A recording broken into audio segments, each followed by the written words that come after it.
काय निवेदन दिलं? वृद्ध साहित्य कलावंत मानधन योजनेसाठी जे खरे कलावंत आहे त्यांची निवड व्हावी यासाठी आम्ही हे दिलेले आहेत. आणि इथे का आलं सगळ्या लोकांना घेऊन? मी सुरेखा पगारे, शाहीर कलावंत कवी. सर्व या वारंवार आम्ही मुंबईपासून तर आम्ही भोकरदनचे राहणारे आहोत सगळे, भोकरदन जाफराबाद तालुक्यात. आणि सर्व हे जवळजवळ 25 वर्ष झाले हे लोक मानधनासाठी अर्ज देतात, परंतु आजपर्यंतही यांचं वय किती झालेलं आहे, आजपर्यंतही यांना यश आलेलं नाही आहे. सर्व मानधन योजनेमध्ये सर्व बोगस कलावंत आणि सर्व कमी वयाच्या मुलं आणि मुली निघतात. सगळं देऊन घेऊन चाललेलं आहे.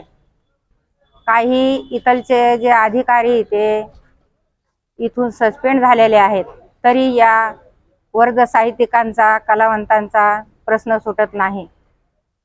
तरी आज समजा 2024 पासून ऑनलाईन झालेल्या ऑनलाईन पद्धती, तरी मेहरबान साहेबांनी इथल्या व जिल्हा अधिकारी मॅडमनं या सर्व वर्ग कलावंतांची यांची दखल घ्यावा. कारण या मरणाच्या जागेवर टेकलेले आहे ते. यांचे मृदुंग वाजू वाजू, यांचे पथनाट्य करू करू यांचे हातपाय मोडलेत. यांना कशाचाच आसरा नाही. आजही हे रखडत कुठं कुठं जातात कार्यक्रमाला, आणि कार्यक्रमाहून हे त्यांच्या त्या उदरनिर्वाह करतात. तरी साहेबांनी याची दखल घेतली पाहिजे आणि या वर्ग साहित्यिक कलावंतांना न्याय मिळाला पाहिजे.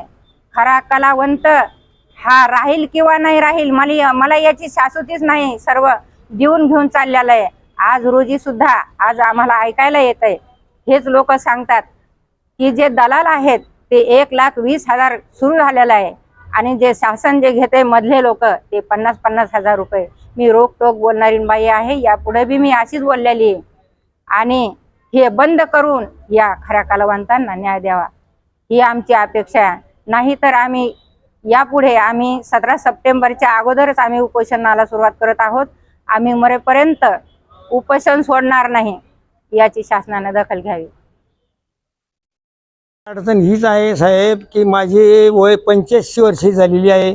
माझं सगळं आयुष्य मृदंगात गेलंय आणि खोटे नाटे कामं करून या लोकांचे कामं झाले. यांना कधी एखादा गवळण म्हणा का अभंग म्हणा का मृदंगावर हात टाका काहीच येत नाही. आणि हे 10 वर्षापासून फुकट पगार घेऊन राहिले. माझे 85 वर्षे वय चालू आहे. माझे मृदंगावर बोटे फुटले साहेब, पण 5 पैसे मला मानधन नाही आहे. आता वय झालं माझं, आता आयुष्य पूर्ण झालं, मराठी वेळ आलेली आहे. खऱ्या कलावंताला 0 मार्क दिलं तर माझं म्हणणं आहे की साहेबांना विनंती माझी की अशा कलावंताला मानधन देण्याची कृपा करा.